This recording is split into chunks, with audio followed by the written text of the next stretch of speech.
All right, ladies and gentlemen, welcome back to Two Men in Black and White, an honest conversation. Ladies and gentlemen, the dog finally caught the car. The cat is out of the bag.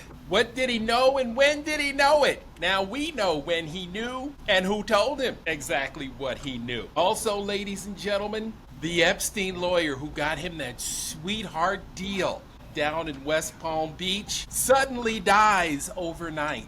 How about that for an explosive and incredibly enlightening day in the saga of the Trumpstein files? Ladies and gentlemen, we are back, and it's the story he can't get away from. I'm joined by my partner in crime, senior political analyst, Brock Ganellis joins us now with some insight. Brock, I told you he's boxed in. How'd that lawyer die? Did he jump out of a fifth story window in Moscow? How did he have his demise? Well, it wasn't that egregious. You know, the guy's 80. Okay. Could have been natural causes, but we'll have to wait and see. I just thought it was incredibly ironic. Yeah, Timing, right? This is the second untimely death.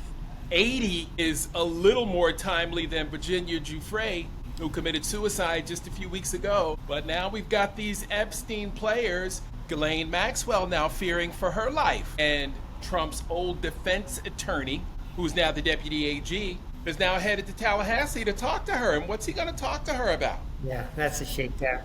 Shouldn't he be recusing himself? I mean, in like a normal planet Earth investigation, wouldn't he recuse himself because he was maybe a little too close to the investigation? One would think, but look, it's a different DOJ, right? This is 2025 DOJ. But, okay, so the Wall Street Journal is just going to torture Trump by trickling out a story a day, right? So they come with the Pam Bondi story that Bondi told Trump in May that he was in the Epstein files. But come on, Mark. Trump knew he was in the Epstein files. He didn't need that meeting with Pam Bondi to tell him. I just wonder, I'm curious what the discussion was after Bondi told Trump. What else was talked about in that room? Was it like, well, you better not let this fucking thing ever get out? What threat, implicit threat was made from Trump to Pam Bondi? There was a threat. Yeah, okay, so we know he knew, but like that, only the craziest of the crazies didn't think Trump realized that he was in these Epstein files. So, okay. So now he's in it. Supposedly he's enraged and storming around the Oval Office, and they don't know, as if we care about his mood at this point. Right. So yeah, and he's up the ante on Obama, right? So Obama now has been accused which is punishment.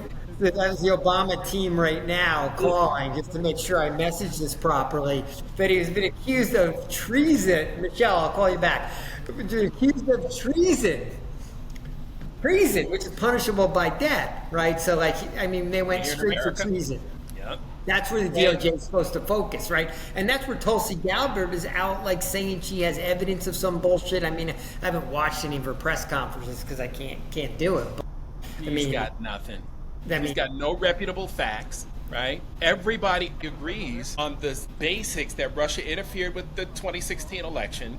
They weren't able to change any votes, is what the intelligence community had agreed on. So now you're telling me that Obama and his team had the infinite wisdom to project ahead to 2025, falsify files from Epstein implicating Trump in a pedophile ring? Are you kidding me? That's what we're supposed to hang our hats on? Dude, get out of here. It's ridiculous. It's strange credulity. I mean, come on, Trump. Even for you, that's a bridge too far even for Trump. It makes no sense. You can't even follow it in a straight line. Doesn't even make sense. On top of that, Brock, what are we really litigating Russia for? Russia. Why are we going back in time? 10 years. I mean, he's trying to divert attention, but I think the basic fact now, after a week of this story just being the dominant headline in America, is that no one's buying what Trump's selling, right? His path for maybe the first time in his life. No one at all, even his supporters, aren't buying his story, right? Mike Johnson had to shut down Congress because he couldn't buy the story and he couldn't let the story play out in Congress. So he just shut it down because in his heart, he can't buy it because, like you said, the logic doesn't take you anywhere that makes sense, right? So like none of it makes sense. So he's just boxed in, getting enraged and coming out with more fantastical lies. Yeah. So it's just going to be interesting to watch. Having said all that, like the MAGA support of the politicians stays pretty lockstep, except for Massey in Kentucky. Right. I mean, James Comer is playing around with subpoenaing Maxwell, but he may be in cahoots. They may be like doctoring Maxwell's testimony. You know, talk about someone who's going to be under duress, right? Ooh. She'll basically be in there with a gun at the back of her head. She said the wrong thing. She ain't going to last 10 minutes outside the halls of Congress. So, okay, so Trump's got problems. He's underwater. His polling numbers are in free fall. Which is great news, especially for him because we know how vain he is and how much he needs that external approval for his own psyche and his own ego. They probably ought to keep the burgers and ketchup away from him because there's going to be a lot of that stuff flying off the walls in the White House dining room. But who cares, right? At this point, we could care less. It's just interesting to me that Ghislaine is now fearing for her life. Apparently, some of her family members are speaking out on her behalf. I do believe that Ghislaine Maxwell's family would probably be the place where some of this information is coming from. Some of these stories are coming from, especially that birthday album. You know, I mean, just imagine what Ghislaine had in her little New Hampshire hideaway up there in the mountains, right? All the Epstein memorabilia, right? The pictures, right? Travel logs, credit card receipts, right? All the business. Her family probably has custody of that stuff, right? You know, they moved her out or it's in some storage unit somewhere, right? Up there in New Hampshire or wherever her little getaway was. And that stuff's got to come out. And Rupert Murdoch says, I'm here for it. Because now Trump is being implicated with having gone to Murdoch and gotten Murdoch's insurances that he was going to spike the story. He went to Murdoch to say, kill this story. Don't let it out. I'm talking about the birthday album, birthday photo album, picture album, pubic hair signature album. So that would, now Brock, think about what kind of crazy times we're living in. That in itself would have been a scandal worthy of possible resignation if we were in normal American times, right? Instead, it's like the third page in another insidious report on Trump's involvement in a pedophile ring. How crazy. The end is near. I'm just going to let you know, the end is near. Why do you think the end is near? Because there's nowhere for him to go with this. You don't release it. QAnon, Bannon, Megyn Kelly, Stuart Rhodes, the whole ecosystem of, MAGA influencers and QAnon influencers goes nuts, And look, they've forgiven him for every other thing. Why wouldn't they forgive him for this? I'm just saying. There's no way out. Okay, so I think they bury it. It never comes out. Trump stares down Bannon, Megyn Kelly, and all these other jokers. Trump knows his approval now has tanked and is unrecoverable, which means he can never allow another election. So he just starts playing the long game. That's why he's on the election interference front, because he's just now going to try to discredit American elections so that he can argue that there can never be another fair one, therefore we should never have another one, and that's how he's going to try to ride through this. And he thinks that where's Bannon going to go? Where's Bannon going? Is Bannon going to jump on the Gavin Newsom bandwagon? Is Megyn Kelly going to get on the Pritzker bandwagon? Like, these people have nowhere to go. So I think he's just going to play election fraud and just, we'll never see the Epstein file. That's my thought. I think he's just going to have to punt on elections because he can't win another one now.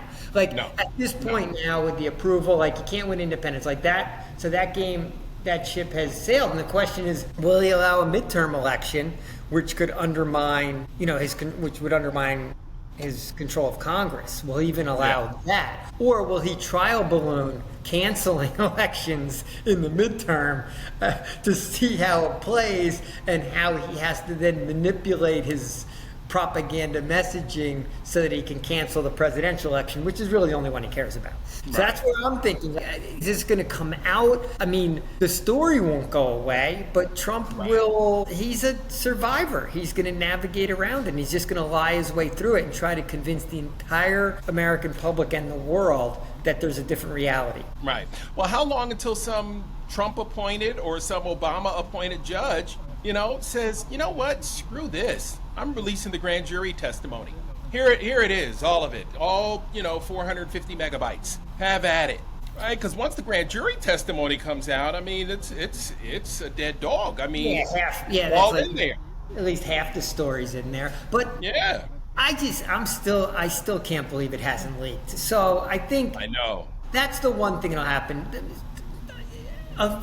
There's just a high likelihood at some point there's going to be a leak. There just needs to be a secure channel. But if Murdoch's on it, but even Murdoch's behavior is odd, right? The Wall Street Journal is like a pit bull on the story and is tormenting Trump. Yep. But that's not what Fox News is doing. And Murdoch owns both properties. News was talking Obama today. They're not talking Epstein.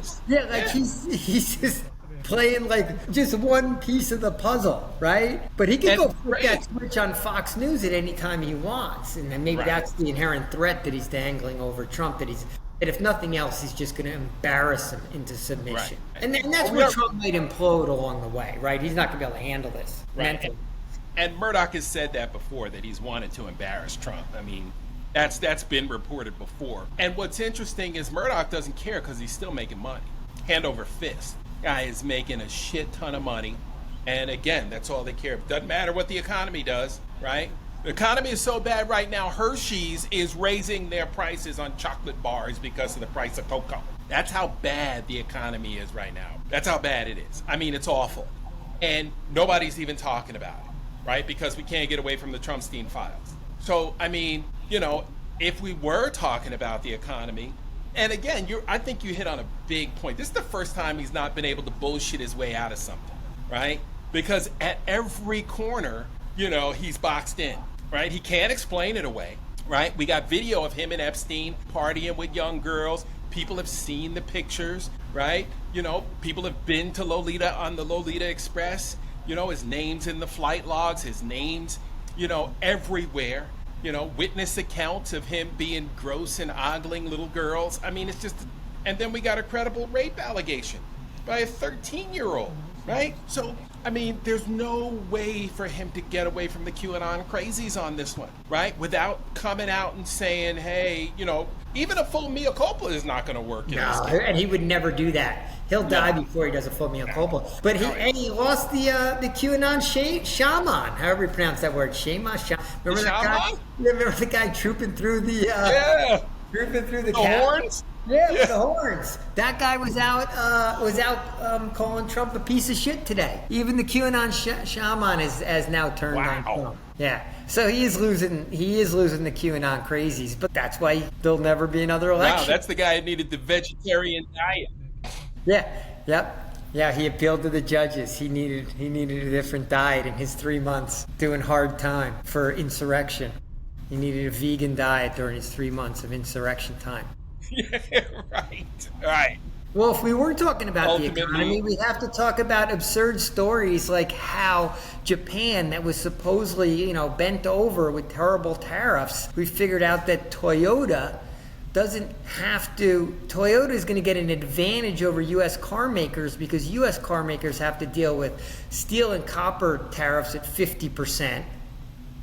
And all the other tariffs of the components that go into the cars. So U.S. car makers are screwed. So Toyota, that only has to pay that one 15 or 19% tariff, has a massive price advantage now on U.S. car makers because the tariffs totally backfire on our own manufacturing. U.S.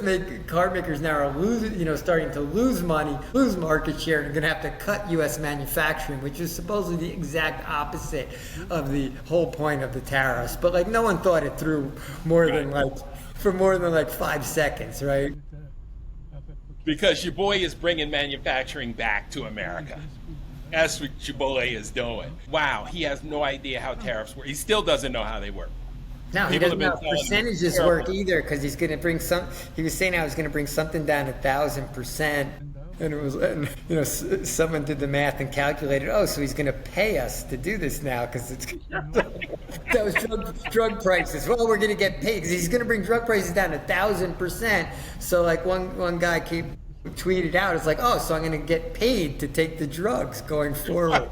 Like none of the math works. Math ain't mathing at all. God, he's an idiot. I mean, and if we couldn't laugh about it, we'd be crying, because it is so sad that this country has fallen so far. Like you said the other night, there's no way any other advanced nation on this planet would allow itself to fall this far.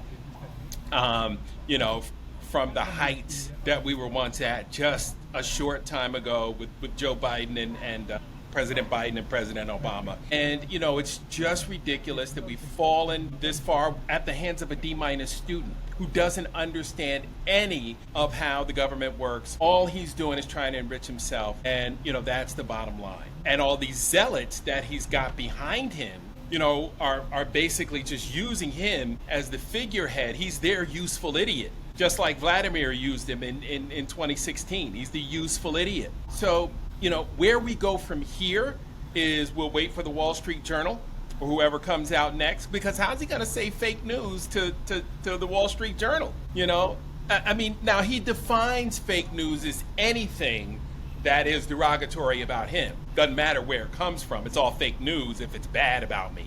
It's great if it's about me and it's good, but it's all fake news if it's not. And his supporters haven't figured that out yet. But we'll wait for the next story. And as these, as the pins continue to drop, it's just going to come out in leaks and drabs. Next thing you know, we're going to get some personal accounts from these court documents.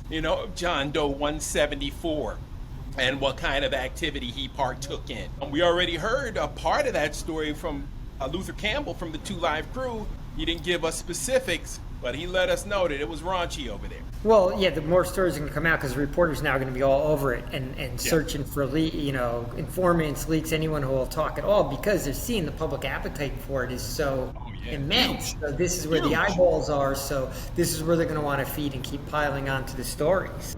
And I think I listened to a couple major pollsters today.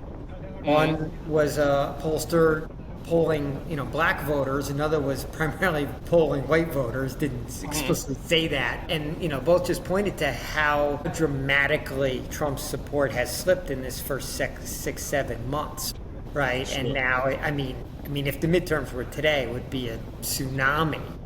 Right. For the Democrats, even though they're not really in favor either. But it's like, and we're such in lesser of two evils world, but Trump is an absolute anchor now on the party, yet the politicians are still afraid of being primaried by that small sliver of Republican voters in primaries, that they're all still in lockstep. Yeah. Toxic selfishness.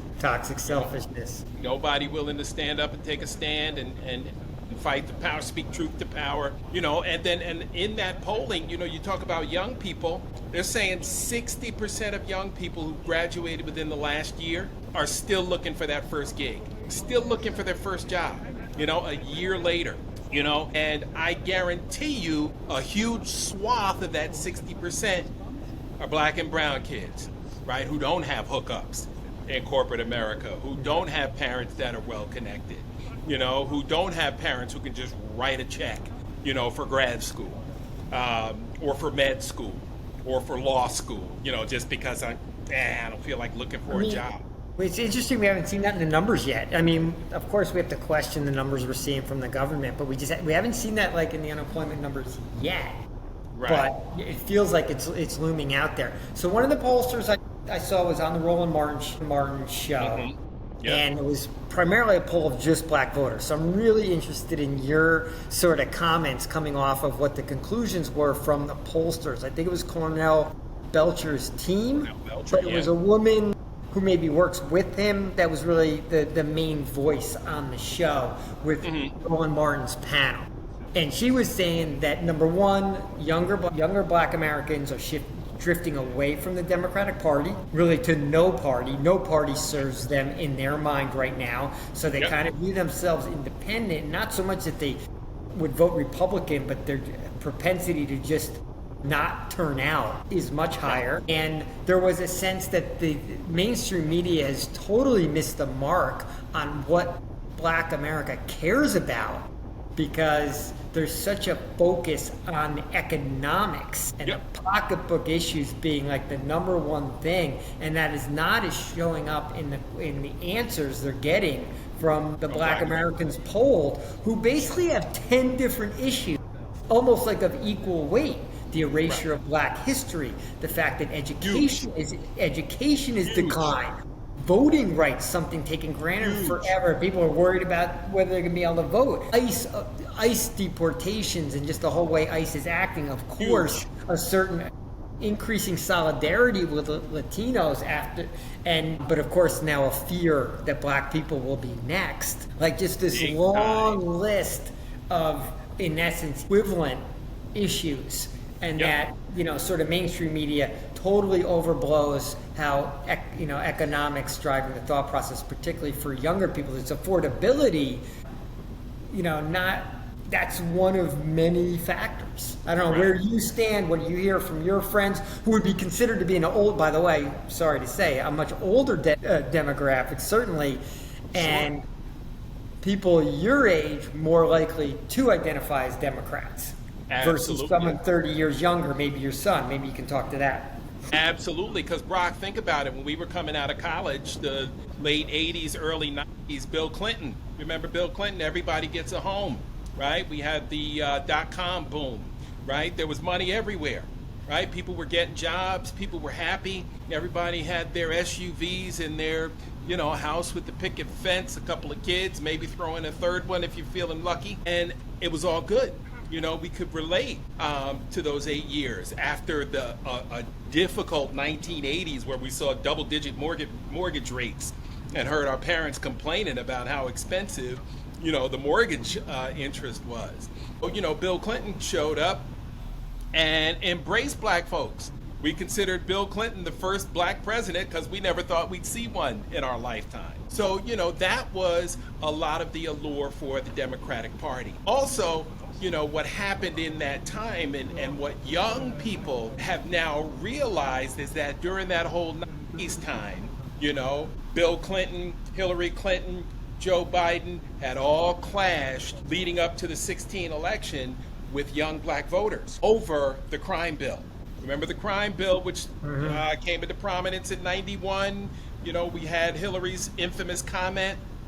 Predators, right? Was it Predators comment? Yes.